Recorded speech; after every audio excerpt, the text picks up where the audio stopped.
इधर देखिएगा।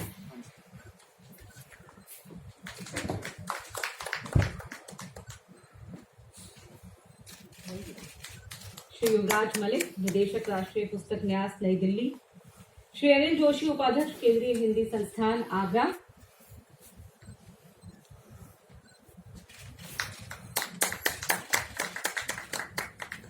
तथा श्रीमती अलका सिन्हा जी, सहायक निदेशक राजभाषा, राष्ट्रीय संग्रहालय, और आज के इस सत्र की सूत्रधार।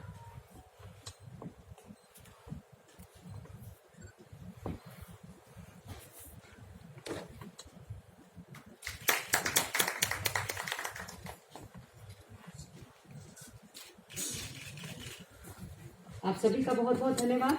मनीष तिवारी जी, आपका विशेष धन्यवाद। और आइए अब हम प्रारंभ करते हैं आज का सत्र, हिंदी के स्वाभिमान से स्वाधीनता का स्वप्न।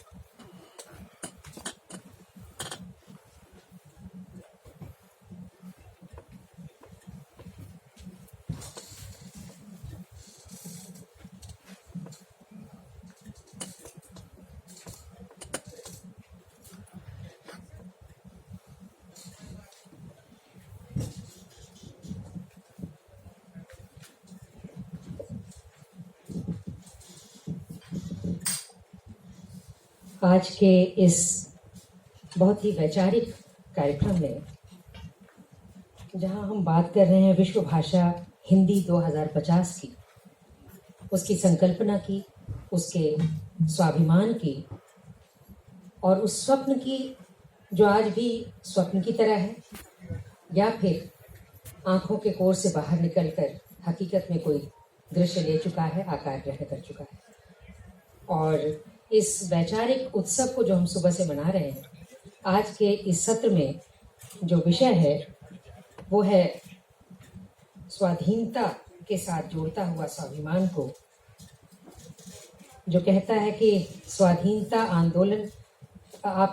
आंदोलन में हिंदी ने जगाया स्वाभिमान। तो उससे होते हुए जहां हम पहुंच चुके हैं वो है हिंदी के स्वाभिमान में स्वाधीनता का स्वप्न।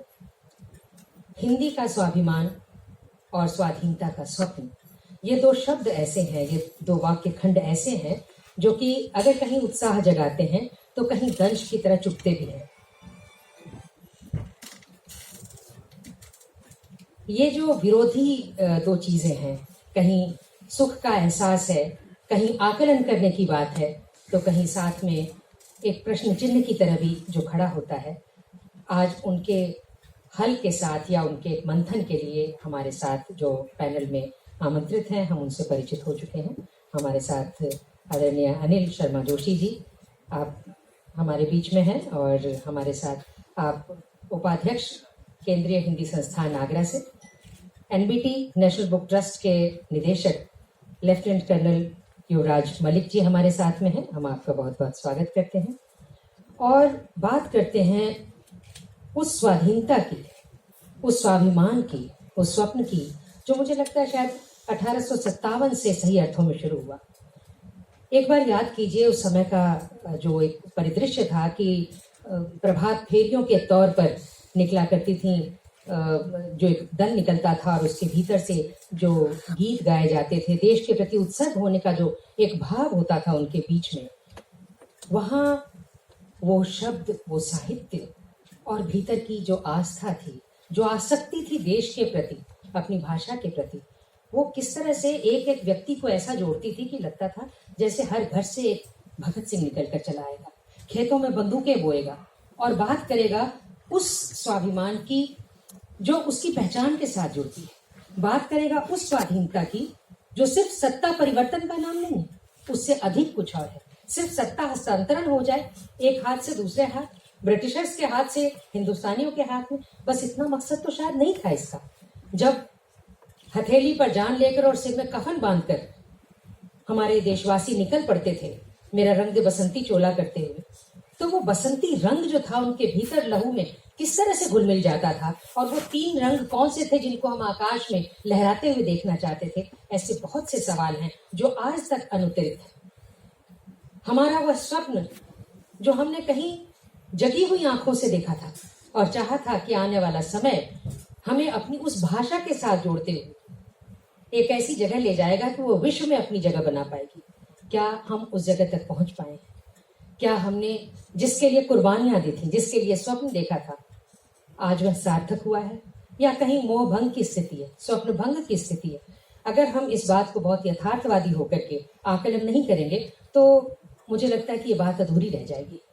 और उस समय जो खास बड़ी भूमिका रही थी पत्रकारों की, जहां मैं लेखकों की बात कर रही हूँ और वो उन गीतों की बात कर रही हूँ प्रभात फेरियों के रूप में जो निकलती थी जन जन के मुंह से, वही मैं बात करना चाहती हूँ उन पत्रकारों की भी जिन्होंने की एक अभियान बना दिया, अपने समाचार पत्रों को, अपनी पत्रिकाओं को ऐसा अभियान बना दिया कि उन्हें जब्त करने की नौबत चली आई।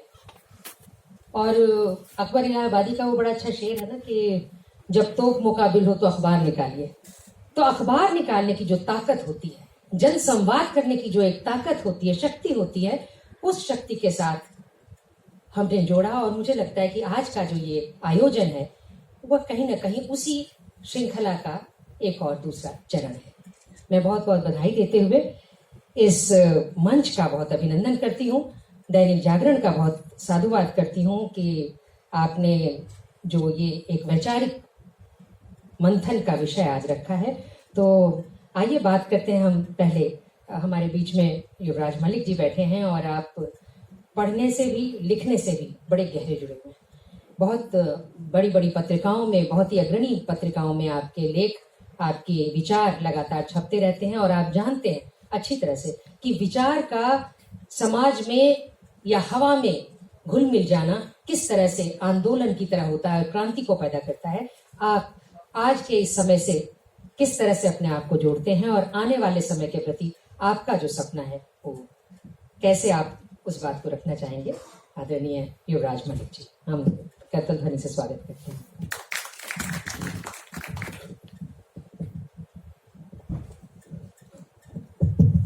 सुन पा रहे? आपने जो विषय की भूमिका रखी, पहले तो आपको उसके लिए बहुत बहुत धन्यवाद। और मैं धन्यवाद देना चाहूँगा पूरे आयोजकों का कि एक जो मुहिम आपने शुरू की है, हिंदी को उसके गौरव, स्वाभिमान की जो आपने बात की है, सम्मान की जो हम बात कर रहे हैं, उसमें ये एक अच्छी शुरुआत है। और जिस प्लेटफॉर्म को जिस तरीके से हम आज चर्चा मैंने सुना, बहुत अच्छा लगा। मुद्दे पे आते हुए मैं कहूँगा कि हिंदी का स्वाभिमान, देखिए आपको दो चीज़ें बहुत बारीकी से समझनी पड़ेगी। हम और किसी एक जानवर में, एक इंसान में एक फर्क है अभिव्यक्ति का। इंसान अभिव्यक्ति की ताकत से सर्वोपरि जाना जाता है और अभिव्यक्ति की ताकत उसके संवाद से आती है और संवाद उसकी भाषा से आता है। जब भी दुनिया में किसी आक्रांता ने दूसरे देश पे गुलाम करने की कोशिश की है, उपनिवेशवाद और कॉलोनिज्म की जो थ्योरी का जो मॉडल है, वो सबसे पहले लैंग्वेज पे अटैक करता है। जब लैंग्वेज पे अटैक होता है तो आपका कल्चर पे अटैक होता है, क्योंकि लैंग्वेज और कल्चर एक सिक्के के दोनों पहलू है। जब आप कल्चर को छोड़ेंगे तो भाषा अपने आप छूट जाएगी, और भाषा को छोड़ेंगे तो कल्चर, संस्कृति भी आपकी छूट जाएगी। कुछ ऐसा ही दुनिया की हर संस्कृति के साथ हुआ और ऐसा ही हमारे साथ भी हुआ। 2 फरवरी 1835 ब्रिटिश पार्लियामेंट में मैकाले का जो मिनट्स आपने पढ़ा होगा, उसको आप फिर से पढ़िएगा। उसमें 3 शब्द है। एक शब्द है रीढ़ को तोड़ने की बात, बैकबोन ऑफ द कंट्री। दूसरे उन्होंने कहा सेल्फ प्राइड, कि आप उनका सेल्फ प्राइड लीजिए, आत्मसम्मान छीनिए, आत्म स्वाभिमान छीनिए उनका। तीसरी बात उन्होंने कही फॉल्स प्राइड, कि वो अंग्रेजी को अच्छा माने। इन 3 शब्दों में उस पूरी स्पीच को कि हमें उनकी संस्कृति को अलग करना होगा, मुझे यहाँ कोई गरीब नहीं मिला, कोई भिखारी नहीं मिला, और इस देश को गुलाम रख पाना बड़ा मुश्किल है, नामुमकिन है, जब तक कि आप उनकी सभ्यता, संस्कृति और विचारों की रीढ़ को नहीं तोड़ेंगे। और उसको तोड़ने के लिए उन्होंने एक इंग्लिश मॉडल दिया जो सीधा सीधा 2 चीजों पर अटैक करता था। वो एक था एजुकेशन सिस्टम और दूसरा कल्चरल सिस्टम। मैं आपको इस बात पे इसलिए लेके जा रहा हूँ, वहां से एक अवधारणा बनी कि इंग्लिश एक सुपीरियर लैंग्वेज है। उस सेंस ऑफ सुपीरियरिटी की जो वरीयता की जो बात रखी गई, तो धीरे धीरे हमने इंग्लिश को हिंदुस्तान में एक भाषा के तौर पर प्राथमिकता देनी शुरू की। मैं आज भी मानता हूं कि इंग्लिश भाषा है ही नहीं मेरे लिए। मेरे लिए भाषा वो है जिसमें मैं पैदा हुआ, मेरे लिए भाषा वो है जिसमें मैंने माँ की गोद में लोरी सुनी। मेरे विचारों की अभिव्यक्ति माँ के पेट से पैदा हुई है, इसीलिए बच्चा पहले माँ की आवाज सुन के चुप हो जाता है। वो अभिव्यक्ति मातृभाषा में पैदा होती है। इंग्लिश मेरे लिए स्किल है। ये बात हर हिंदुस्तानी को समझनी पड़ेगी। इंग्लिश जरूरी है, इंडिस्पेंसिबल नहीं, अपरिहार्य नहीं है। वो मेरे लिए स्किल है। जहां मुझे कमजोरी महसूस होगी, मैं अंग्रेजी को एक स्किल के तौर पे यूज करूंगा, अपने सर्वाइवल के लिए नहीं। हमारा सर्वाइवल हमारी मातृभाषा से टिका हुआ है। मैं इस बात को इसलिए लेके आ रहा हूँ कि धीरे धीरे जब हमने इंग्लिश को एक्सेप्ट किया, एक एजुकेशन मॉडल आया और काले अंग्रेज गोरे अंग्रेज की जो थ्योरी पैदा हुई और यहाँ labour class employee class system generate किया गया, तो धीरे धीरे 100 सालों में एक स्थिति आई जब हम ये बात करने लगे कि हिंदी के साथ साथ इंग्लिश में हमारी भाषा है। और जब देश आज़ाद हुआ, राजनीतिक रूप से तो ये बड़ा इम्प्रॉपर स्टेटमेंट होगा, लेकिन जब मैं पूछता हूँ कि देश की आज़ादी की पहला भाषण कौन सा था, माई ट्रस्ट विद डेस्टिनी, मैं सुनता हूँ वो अंग्रेजी में है। इस देश की आज़ाद भारत का 14-15 अगस्त की रात का पहला भाषण अंग्रेजी में दिया गया था। मैं नहीं जानता कि वो 20-30 करोड़ हिंदी भाषी लोग जिन्होंने लड़ाई लड़ी थी, जिन्होंने आज़ादी के लिए संघर्ष किया था, वो कितना उस भाषण को समझ पाए होंगे। शायद वो एक पर्टिकुलर क्लास के लोगों के लिए रहा होगा या इंटरनेशनल ऑडियंस के लिए रहा होगा। मैं पॉजिटिव रखना चाहूंगा कि हो सकता है पूरी दुनिया के लिए वो भाषण लिखा गया। वापस मैं मुद्दे के बीच में आऊंगा। प्रेमचंद का आप उदाहरण उठा लीजिए, मूलतः उर्दू में लिखते थे। आज़ादी का आंदोलन ने उनको उर्दू से छोड़ के हिंदी पे लेके आया। ये है भाषा की ताकत। और इसका कारण ये है कि स्वाधीनता का जो हमारा जो रिजोल्यूशन था, हमारी जो प्रेरणा थी कि आज़ाद होना है, उसमें भाषा की अभिव्यक्ति को प्रेमचंद ने अपनी भाषा छोड़ के अपना लेखन बदला। और ऐसा कोई फ्रीडम मूवमेंट नहीं, ऐसा आज़ादी का कोई आंदोलन नहीं जिसके साथ हिंदी का कोई नारा ना जुड़ा हो।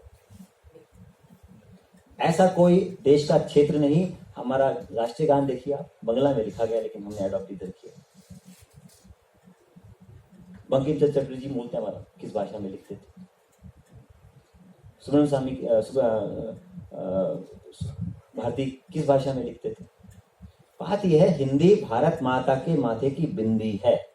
आपको समझना पड़ेगा। अगर भारत माँ के स्वरूप में आप विश्वास रखते हैं, विचारों की अभिव्यक्ति में रखते हैं, तो आपको अपने विचार ओरिजिनल लैंग्वेज में ही प्रोड्यूस करने पड़ेंगे। उसके लिए पीढ़ी को समझना होगा कि आपके ओरिजिनल थॉट लीडर तभी बनेंगे जब थॉट्स ओरिजिनल आएंगे पूरे तरीके से, तब आप अभिव्यक्त कर पाएंगे। और जब आप अभिव्यक्त कर पाएंगे तभी आपका राष्ट्रीय चरित्र बनेगा। जब राष्ट्रीय चरित्र बनेगा तभी आपका राष्ट्रीय विचार बनेंगे। जब राष्ट्रीय विचार होगा तभी एक राष्ट्रीय सोच पैदा होगी, और वहीं एक देश से राष्ट्र निर्माण प्रक्रिया का शुरुआत होती है।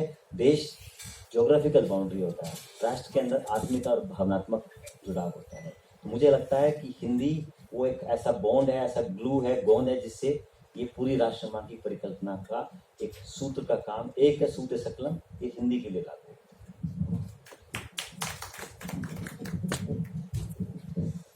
बहुत ही आत्मीयता के साथ, अपनेपन के साथ जिस परिवेश में आप हमें ले गए, उसने सचमुच हमें कहीं भावात्मक रूप से जोड़ दिया। क्योंकि ये हम सबका दर्द है कि हम हिंदी में सोचते हैं, हिंदी में सपने देखते हैं, लेकिन जब जबान से बाहर निकलने लगती है तो वो ट्रांसलेट हो जाती है और इंग्लिश का रूप ले लेती है। शायद इसलिए कि एक लंबे समय तक हमारे ऊपर अंग्रेजों ने राज किया, तो हमें ऐसा लगने लगा कि राज करने वाली जो शाही भाषा है वही अंग्रेजी है और हिंदी वाला राज नहीं कर सकता। इसीलिए जब हम बात करते हैं, हमें बार बार हिंदी दिवस मनाने की जरूरत पड़ती है, राजभाषा को पुनर्स्थापित करने की बात जरूरत पड़ती है। लेकिन ऐसा नहीं होता कि हम कहीं अपनी ही भाषा को सीखने के लिए, अपनी ही भाषा को जानने के लिए कक्षाएं बनाएं, कार्यशालाएं कराएं और लोगों को जोड़ें, उन्हें प्रोत्साहित कराएं। और ये भी कितनी अजीब सी बात नहीं है कि हम अगर कोई रूल तोड़ता है, लाल बत्ती क्रॉस कर जाता है तो उसके ऊपर 1000 का चालान कर देते हैं, लेकिन अगर कोई भाषा की दीवार को क्रॉस करता है तो उसके ऊपर कोई भी किसी भी तरह का दंड का प्रावधान नहीं। वहां हम बड़े उदार मना हो जाते हैं, उदारवादी होकर के हम सोचने लग जाते हैं कि हमें प्रेरणा और प्रोत्साहन से ही आगे बढ़ाना है। हमारे देश में या एक ऐसा वर्ग है, हर जगह ऐसा होता है कि जो भय बिन होए न प्रीति पर विश्वास करता है, तो उसके लिए भय की भी जरूरत है। अब हमें कह देते हैं आप, क्योंकि मैं राजभाषा के क्षेत्र में ही काम करती हूँ, तो मैं इस बात को अक्सर महसूस करती हूँ। अनिल जी भी उसी क्षेत्र से हैं और आप भी खुद हिंदी भाषा से जुड़े हुए हैं, तो हमें ऐसा लगता है कि हमारे हाथ में तलवार तो नहीं दी, लेकिन मोर्चे पर भेज दिया।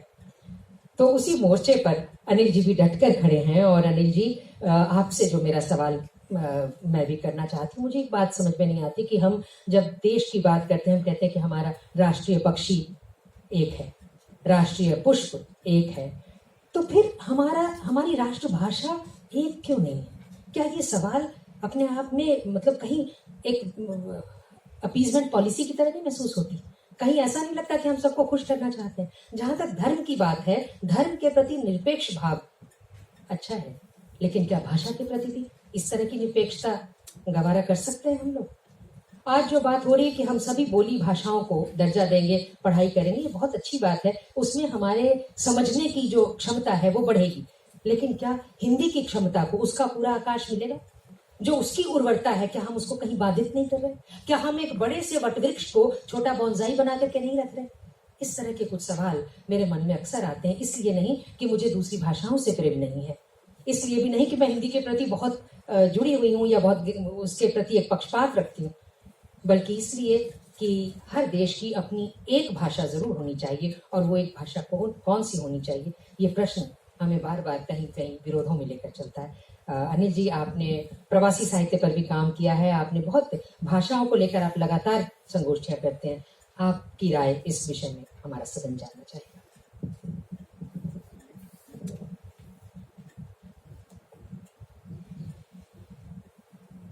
धन्यवाद। अलका जी जैसा संचालक किसी कार्यक्रम में हो तो लगता है कि उन्हीं को सुनते रहें, हम सब लोगों के बोलने की क्या आवश्यकता है। बहुत अच्छा बोलती और समझती और अभिव्यक्त करती हैं आप।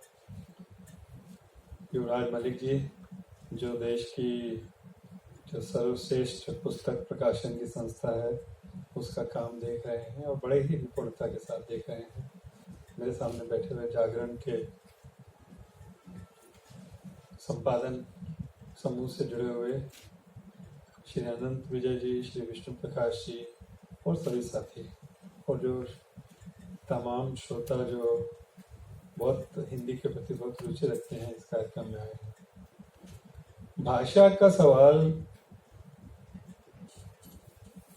जटिल सवाल है, बहुत सरल सवाल है। कई देशों में जैसे नॉर्वे है या हॉलैंड हो सकता है, स्वीडन हो सकता है, उसमें बड़ी सरलता के साथ किसी सवाल का जवाब दिया जा सकता है, पर हमारे यहाँ सवाल जो है उसको काफी सोच समझ पूछ कर ही हम उस सवाल को, उस प्रश्न को समझ सकते हैं।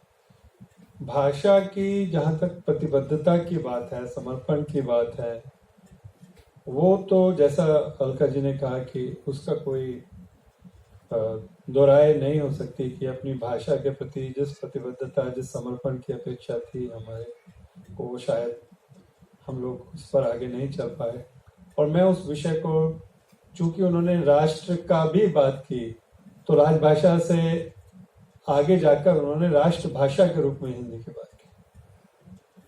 तो एक राष्ट्रभाषा के रूप में जो हिंदी है, वो अगर हम पिछली शताब्दी की बात करें तो 1918 में इंदौर में साहित्य सम्मेलन हुआ था जिसमें महात्मा गांधी ने भाषण दिया। आप सबको ध्यान होगा कि जो कांग्रेस भी थी वो एक इलीट लोगों की एक ऑर्गेनाइजेशन थी, जिसमें दादा भाई नौरोजी, गोपाल कृष्ण गोखले, इस तरह के जो लोग थे जो कि अपने बात रखते थे, भारत के प्रश्नों के बारे में विचार करते थे, परंतु ये जनमानस को हम उससे शायद नहीं जोड़ पाए थे। और गांधी जी को ऐसा लगा कि अगर हम दलितों की बात करनी है, अगर हमें मजदूरों की बात करनी है, हमें किसानों की बात करनी है, अगर हमें जन जन को जोड़ना है, तो उसका माध्यम अपनी एक ही भाषा हो सकती है। और उन्होंने राष्ट्रभाषा के रूप में हिंदी की संकल्पना की।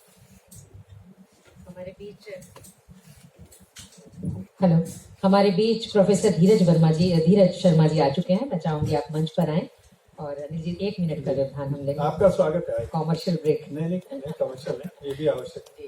आइए।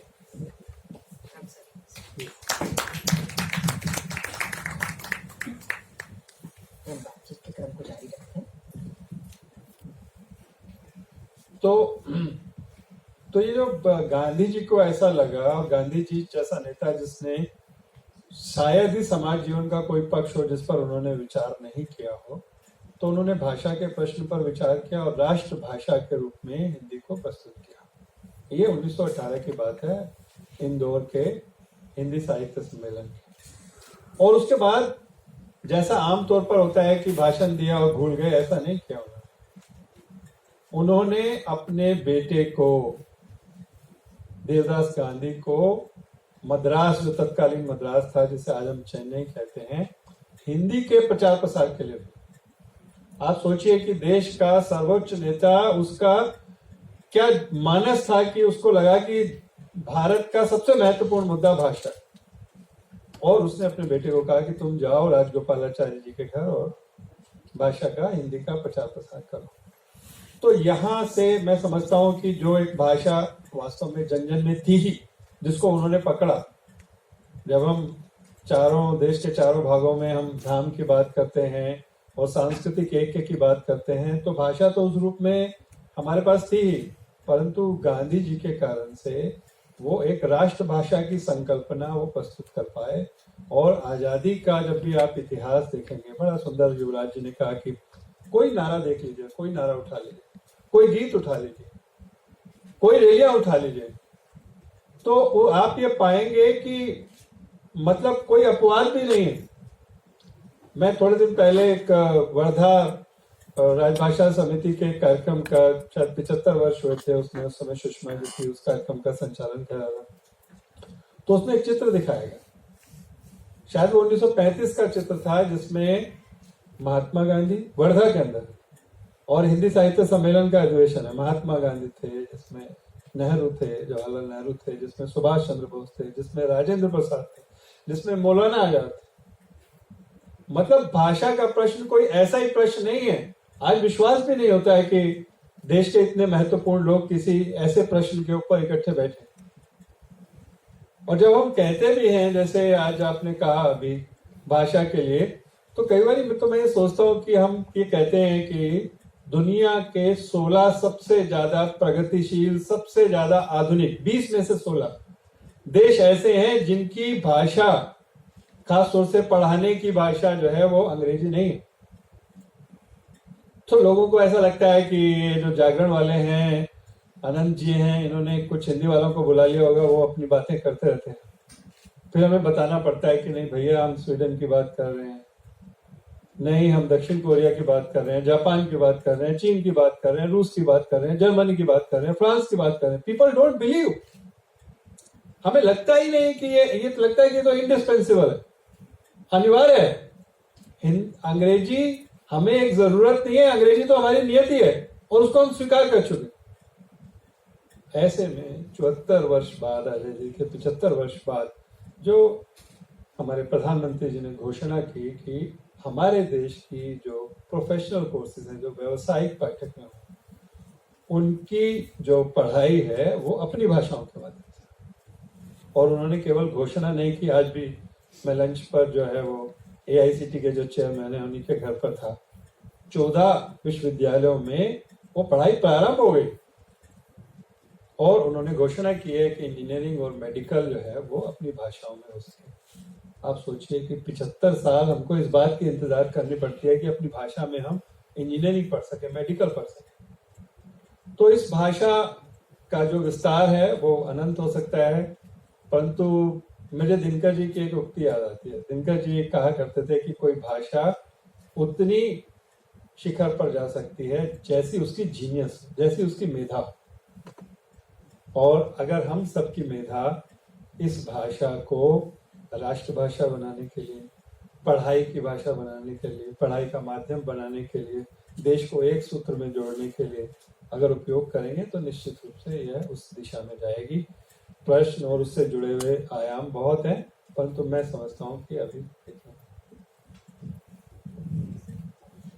बहुत बहुत धन्यवाद अनिल जी। आपसे इसी तरह की अपेक्षा थी मुझे, और इसीलिए ये सवाल मैंने रखे थे, क्योंकि आपने जिस तरह के आंदोलनों में खुद को भी एक प्रतिभागी के रूप में वहाँ रखा है और बड़े बड़े जुड़े रहे हैं अभियानों से, तो आपके लिए ये बातें कहना सिर्फ बात नहीं होती है। लेकिन आज जब हम जिस मेधा की बात आप करते हैं, वह मेधा दरअसल आपकी एक कविता मुझे याद आती है, मैं सोच रही थी शायद आप उसे सुनाएंगे, कि भाषा वो होती है जो मैंने माँ के पेट से सुनी होती है, वो नहीं जो मैंने शब्दकोश में पढ़ी होती है, बल्कि वो जो मैंने अपनी माँ की कोख में सुनी होती है, जिसमें माँ आरती गाती है, भाषा वो होती है। तो जब हम उस भाषा की बात करते हैं, जिस भाषा में हम आरती गाते हैं, जिस भाषा में हम रोते हैं, जिस भाषा में हम हंसते हैं, वो भाषा हमारे राष्ट्र का चेहरा क्यों नहीं बन पाती? बार बार उसको लेकर विरोध होता है, बार बार हमारी अस्मिता पर, हमारी पहचान पर, आखिर हम किससे पहचाने जाते हैं? हमने क्या पहना है, हम कैसा खाते हैं, हम कैसा दिखते हैं, हम कैसा बोलते हैं? अगर हमारे देश में, हमारा देश विविधताओं का देश है, यही उसकी खूबसूरती है, यही उसकी खासियत है, लेकिन उसके साथ साथ इसका मतलब ये नहीं कि वह खंड खंड होकर बिखर जाएगा, इसके बावजूद वो कहीं एक होता है। इसमें बहुत बड़ी भूमिका जो है वो हमारी सिनेमा भी है, जो मीडिया है, जो हमें दिखाता है, और उस मीडिया में ऑफ कोर्स प्रिंट और इलेक्ट्रॉनिक्स मीडिया दोनों को साथ लेकर के चलते हैं। तो जब हम बात करते हैं तो हमारे पैनल में आदरणीय धीरज शर्मा जी आ चुके हैं, आप निदेशक हैं IIM रोहतक के, और इस बात से इत्तेफाक रखेंगे कि जो सिनेमा हमें दे रहा है, जो मीडिया हमें दे रहा है, क्या ये वो उस दिशा की तरफ लेकर जा रहा है जो शायद कभी जैसे हमने आनंद मठ से उम्मीद की थी, या हम अपनी भाषा को लेकर के जो हम कल्पना करते रहे, या जिसकी वजह से आज हम इस चर्चा पर बैठे हैं, क्या ये जो एक बहुत बड़ा पक्ष है, एक बहुत बड़ी जो सत्ता हमारे साथ में खड़ी है, वो इसके साथ न्याय कर रही है, हमारी उस भाषा के साथ, हमारे स्वाभिमान के साथ और उस स्वाधीनता के साथ, जो तीनों आपस में मिलकर के तिरंगा बनाते हैं? आदरणीय धीरज। मैं अभी आपकी बात सुन रहा था, देश को एक साथ बांधना, जिससे हमने अपने शब्द का इस्तेमाल किया, देश को। तो अगर अब मैं तो एक मैनेजमेंट का, प्रबंधन का प्रोफेसर हूँ, तो मैं हर चीज को एक वो आंकलन करता हूँ उसका एक। तो अगर हम एक सर्वे करें भारत देश में कि ऐसी कौन सी चीजें हैं जो कि हमें एक साथ बांधती, या ऐसे कौन से इंसान हैं जो हमें एक साथ बांधते हैं, तो आपको बड़ा इसका एक विचित्र सा एक रिजल्ट निकल के आएगा। इससे और एक प्रश्न एक और पूछूं तो, व्हाट डिफाइंस इंडियन? भारतीय है क्या? उसके डायमेंशंस क्या हैं? अगर हम एक आइडियल इंडियन यूथ को पकड़ लें कि एक भारतीय युवा, उसकी परिभाषा क्या है, अगर इसका हम सर्वे करें तो फिर इसमें बहुत सारे विचित्र रिजल्ट आए। तो उसी से बनते हुए, उसी से करते हुए, उससे बात करते हुए कि एक देश को बांधने के लिए एक हम इसे ऑप्टिमाइजेशन प्रॉब्लम से कहते हैं ना, उसकी तरह अगर हम इसको लें, बहुत ही दुर्भाग्य इस बात का ये है कि हमारे यहाँ भाषा ने डिवाइड किया है, भाषा ने हमें यूनाइट नहीं किया। आप देखिए कि हमारे देश में कितने राज्य बने भाषा के ऊपर बने। क्या वो भाषा के ऊपर राज्य बनने के बाद वहां पर प्रगति ज्यादा हुई, या लोगों में प्यार ज्यादा बढ़ गया, संस्कृति ज्यादा बढ़ गई? इसके ऊपर शोध नहीं है, इसके ऊपर कोई शोध नहीं है। क्या वो इकट्ठे रहते तो क्या वो बेहतर होते, अच्छे होते, खराब होते? इसके ऊपर कोई शोध नहीं। पंजाब, हरियाणा और हिमाचल एक प्रांत था। क्या पंजाब, हरियाणा और हिमाचल को अलग होकर भाषा के प्राइमरी रीजन जो था, जो बेसिक मूलतः जो कारण था, वो भाषा था। क्या ये होने से क्या वहां पर सांस्कृतिक प्रगति हुई या नहीं हुई? क्या लोगों में प्रेम संबंध आपस में जो जनता के बढ़े, नहीं बढ़े? ये इसके ऊपर अगर आप दूर से देखें तो मुझे ऐसा लगता है, तो अगर इकट्ठे भी रहते तो कोई ऐसा कोई इतनी बड़ी बात होने वाली नहीं थी दोनों की। अगर तीनों की अगर आप पॉपुलेशन देखें तो मिलके वो पॉपुलेशन तकरीबन 5-6 करोड़ है। उत्तर प्रदेश की पॉपुलेशन 23 करोड़ है। तो एडमिनिस्ट्रेटिव ईज भी हम उसको अगर गिनना चाहें तो हमारे देश में जो मेरी सोच है, जो बहुत इंपॉर्टेंट 2-3 चीजें और भी हो सकती हैं। तो मेरा जो व्यू है, एक क्रिकेट एक देश को बांधता है, सब लोग मिल जाते हैं। आज क्रिकेट की हालत जो है वो उसके ऊपर मैं चर्चा नहीं करूंगा, बट जब सचिन तेंदुलकर खेलने आता था या सुनील गावस्कर खेलने आते थे या कपिल देव खेलने आते, देश बन जाता था, इकट्ठे हो जाता था। तो मेरे ख्याल से एक क्रिकेट एक बहुत ही एक देश को जोड़ने वाली चीज, उसका हमें अप्रिशिएट करना चाहिए। दूसरी, फिल्में हमको बांधती हैं, आप माने या नहीं माने। अगर फिल्मों का प्रभाव जनता पे नहीं होता तो फिल्में बैन नहीं होती। हर देश में तरह तरह की फिल्में बैन होती हैं। हमारे देश में भी कई फिल्में तो ऐसी हैं जिनकी रीलें जला दी गई हैं। आपको मैं नाम नहीं दूंगा, परंतु आपको मालूम है फिल्में ऐसी हैं जिनकी रीलें जला दी गई कि भाई इस फिल्म से कुछ उपद्रव मच जाएगा और देश में कुछ क्रांति आ जाएगी। फिल्म 70 के दशक में एक फिल्म काफी चर्चित हुई है। तो फिल्मों का प्रभाव भी है और फिल्में हमारे देश को एक साथ बांधती हैं। परंतु हमने इसमें भी जो काम किया है वो मैंने अपनी किताब में उसमें चर्चा की है। हमने इसमें भी जो हो सकता था वो तो हमने किया नहीं, और जो नहीं होना चाहिए था वो हमने काफी कुछ कर दिया। मैं आपको एक डेफिनेशन ऑफ अ यूथ, एक डेफिनेशन ऑफ एन इंडियन, एक डेफिनेशन ऑफ अ टिपिकल गांव, a definition of a family, ये सब कन्वे होती हैं फिल्मों के जरिए से। हम क्या कन्वे कर रहे हैं?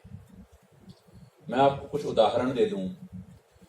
आप पिछले 20 या 25 सालों, मेरी किताब में तो मैंने डेटा के साथ हमने तो शोध किया है, 50 की, 60 की, 70 की, 80 की फिल्में सिलेक्ट करके 100 फिल्में करके हमको। आप इसको जरा एग्जामिन करिए, आप इसको स्टडी करिए। पहला प्रश्न, मैं प्रश्न ही पूछूंगा सर, हमारे देश में ऐसा कौन सा राज्य है, ऐसा कौन सा हमारा जिला है, डिस्ट्रिक्ट है, सब डिवीजन है जहां पर उर्दू भाषा प्रिडोमिनेंट है? कौन सा? मुझे नहीं मालूम। हमारे तो उत्तर प्रदेश में भी जो मुस्लिम समुदाय के लोग हैं वो भी अवधी, खड़ी बोली, हिंदी, भोजपुरी वो बोलते हैं। तमिलनाडु में वो तमिल बोलते हैं। फिर हिंदी इसको हम हिंदी फिल्म जगत बोलते हैं। तो हिंदी फिल्म जगत में एक उर्दू का प्रभाव कैसे आया? उर्दू कहाँ की जबान है? मुझे नहीं मालूम कहाँ की जबान है, मुझे नहीं मालूम उसके रूट्स क्या, मैं उसके ऊपर टिप्पणी नहीं करूंगा। परंतु हिंदी फिल्म जगत में हिंदी का प्रभाव इतना नहीं हुआ, उर्दू का प्रभाव बहुत हुआ। हिंदी फिल्म जगत में जब जब हिंदी बोलने वाला कोई अभिनेता जो हिंदी बोलता है तो उसको मजाक के तौर पे, कॉमेडियन की तरह, अगर वो थोड़े अच्छे कुछ हिंदी के शब्द बोल देता है उसका मजाक उड़ाया जाता है। चुपके चुपके एक फिल्म आपने बोली दिया, उदाहरण है उसका। तो अगर वो हिंदी बोल रहा है और कुछ दो शब्द भी हिंदी के कठिन शब्द बोल देता है तो उसको उसको दूसरी प्रवृत्ति, दूसरी निगाह से, दूसरी आंखों से, दूसरी लेंस से देखा जाता है। तो पहला तो कि हिंदी भाषा को एक हिंदी फिल्म जगत, और आज हम उसको क्लासिफाई कर चुके हैं इंडस्ट्री, एज एन इंडस्ट्री। और हिंदी फिल्म जगत के मेरे ख्याल से दर्जनों लोग ऐसे होंगे जिनको हमने सम्मान दिया, भारतीय सम्मान मिल चुके हैं, पद्मश्री, पद्म भूषण, पद्म विभूषण।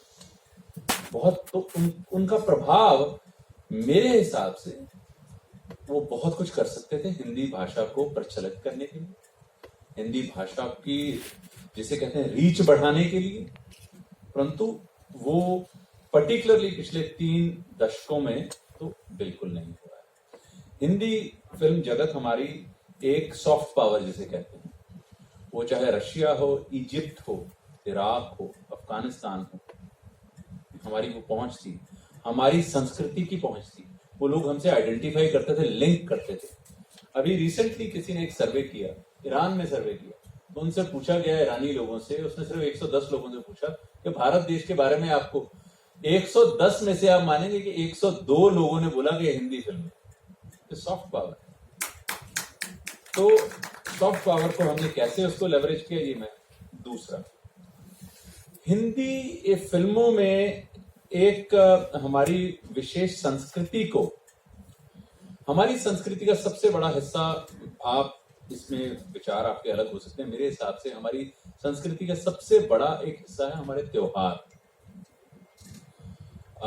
हमारे मंदिर। अगर आप 60 की 70 की दशक की फिल्मों को देखें तो जो प्रोटैगनिस्ट था वो, उसकी जो मॉरल डिलेमा होती थी, जो उसकी वो डिलेमा रिजॉल्व करता था वो भगवान के पास जाके, आप पिछले 20 से 25 सालों में देखिए, मंदिर ही लुप्त हो गए हैं। आपको हिंदी फिल्म में मंदिर नहीं दिखाई देगा। और अगर प्रोटैगनिस्ट, अगर हीरो मंदिर जाता है तो वो भी एक मजाक का किरदार है। मजाक कर, मंदिर जा, क्यों भाई? अच्छा, व्रत क्यों करते? व्रत तो औरतें करती हैं। ये कहां से ये नोशन कहां से डेवलप हुआ कि व्रत औरतें करती हैं और व्रत जो है वो पुरुष नहीं कर सकते? ये एक नोशन है। ये तीसरा, अगर हिंदी भाषा के उपयोग को, और हिंदी भाषा फिर उसके बाद हम हिंदू धर्म के, इतनी स्टीरियोटिपिकलिटी, जिसे हम कहेंगे कि एक पर्टिकुलर कैरेक्टर को एक डिफाइन कर दिया गया है। आप अगर पिछले 30 वर्षों की जो टॉप अर्निंग जो 10 फिल्में अगर उठा लें, 30 ही फिल्में देख लें, और उसमें सिख आदमी का किरदार हो, तो सिख को कैसे प्रेजेंट किया जाता है? बाय एंड लार्ज उस सिख को वो एक कॉमेडियन की तरह प्रेजेंट करें। मेरे बहुत सारे सिख मित्र हैं, वो तो विभिन्न इंडस्ट्रीज में विभिन्न पदों के ऊपर बैठे हुए हैं, परंतु उनकी क्या कैरेक्टराइजेशन? तो एक अगर हम देखें हिंदी भाषा, हिंदी संस्कृति की जो सिंबल्स हैं, जिनको हम कहें जो हमारे बहुत आइडेंटिफाइबल सिंबल्स हैं, जिनसे हम आइडेंटिफाई करते हैं, उनको हमने प्रचलित, जो हम कर सकते थे, बहुत ज्यादा कर सकते थे, हमारे पास इतनी ज्यादा स्ट्रेंथ थी, इतनी वो हम नहीं कर पाए। आप ये देखिए कि हिंदी फिल्में अकेला हिंदुस्तान में, इंडिया में, भारत देश में लोग नहीं देख रहे, पाकिस्तान में भी देख रहे हैं, चोरी छुपे देखते हो या ऐसे देखते हो, नेपाल में भी देखते हैं, पूरा मिडिल ईस्ट देखता है, पूरा ईस्टर्न यूरोप देखता है। अब वो कम होना शुरू हो गया है। ये मैं आपको ये भी बता दूं कि ये नंबर्स जो है नीचे जाते जा रहे हैं, परंतु भारत देश के एक बहुत ही, जिसे कहते हैं एम्बेसडर के तौर पे, भारतीय संस्कृति को और हमारी मातृभाषा हिंदी को प्रचलित करने के लिए जो बीड़ा इनको उठाना चाहिए था, या जो वो कर सकते थे, मुझे लगता है उतना वो कर नहीं पाए। अब उसके बहुत सारे कारण हो सकते हैं, वो कारण मेरी किताब में है, मैं प्रश्नों के जवाब भी दे दूंगा अगर कोई प्रश्न होगा तो। परंतु मेरे हिसाब से कि भारत में, समरी कर दूं कि बहुत सारी चीजें हैं जो देश को बांध सकती हैं, बहुत सारी चीजें हैं जो हमारी एक आइडेंटिटी बनाती है, हमारा एक स्तंभ है हमारी, एक बहुत सारी चीजें, उनमें फिल्में एक बहुत बड़ा है, क्रिकेट मैंने बताया, और भी ऐसे 3-4 होंगे। जब हम मॉडलिंग करते हैं तो एक आउटकम वेरिएबल होता है और कुछ एंटीसीडेंट्स होते हैं, वो दे एक्सप्लेन द वेरिएंस, वो 100% कोई एक्सप्लेन नहीं कर पाता। तो 5-6 जो इंपॉर्टेंट वेरिएबल्स हैं, उनमें से फिल्में, क्रिकेट की हैं, और फिल्मों को मैंने आइडेंटिफाई किया। फिल्मों ने अपना जो कर सकते थे, उन्होंने, मुझे ऐसा लगता है, एक आज भी हमारे पास एक अपॉर्चुनिटी है, आज भी हमारे पास एक ऐसा टूल है, एक ऐसा जरिया है, एक ऐसा रास्ता है, जिससे कि हम हिंदी भाषा का उपयोग, प्रयोग बढ़ा सकते हैं, और घर घर उसकी रीच अपने पूरे रीजन में, भारत में ही नहीं, पूरे एडजॉइनिंग कंट्रीज में हम कर सकते हैं। तो मुझे ऐसा लगता है कि इसके ऊपर और शोध होना चाहिए। धन्यवाद। बहुत ही रोचक ढंग से आपने समेट दिया इस सारे चर्चा को, और मुझे ध्यान आता है कि जैसे आपने बात जहाँ पर उठाई थी कि हमने आपस में अगर कोई बात होती है, दुख सुख होता है, तो हम कहाँ बांटते हैं, और फिल्मों के दायरे को खास करके हम लोग बहुत निकट पाते हैं, क्योंकि आजकल तो इतना सुलभ हो गया कि वो घर के भीतर प्रवेश कर चुका है। आप अपने छोटे पर्दे पर भी उसे आराम से देख सकते हैं। और पिछले दिनों लॉकडाउन में तो खास करके ऐसे बहुत से लोग थे जो सिर्फ वहीं से ही जुड़े हुए थे और अपने वक्त को सार्थक बना रहे थे या निरर्थक कर रहे थे, जो भी कर रहे थे। लेकिन जब मैं उसकी भी बात करती हूँ तो मुझे याद आता है कि एक वो जो हमारे यहाँ की संस्कृति थी, ननद भाभी के बीच का रिश्ता या बेटे और पिता का रिश्ता, तो मुझे उसमें भी याद आता है वो जो गीत थे, कौने रंग मुंगवा कौने रंग मोतिया से कौने रंग भवजी मोरे बिरना। तो ये जो एक होता था, और वो बताती है कि किस किस रंग का क्या है और तुम्हारा भाई कैसा है। तो वो जो एक प्रेम होता था, जो छुअल होती थी, वो सब चीजें धीरे धीरे गायब होती जा रही हैं। उन्होंने हमारी सिर्फ भाषा को नहीं बचाया था, हमारी संस्कृति को बचाया हुआ था, हमारे उन संबंधों को बचाया हुआ था जिसमें मिश्री सी मिठास थी।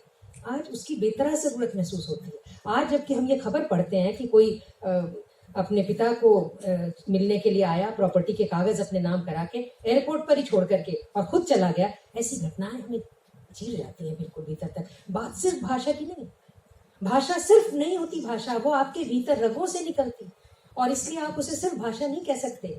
आप शायद कुछ मैं एक इसमें पॉइंट ऐड करूं कि आपने गाने की बात करी, बहुत इम्पोर्टेंट चीज है। हमने इसके ऊपर एक सोशियोलॉजिकल एक्सपेरिमेंट किया, छोटा सा एक्सपेरिमेंट।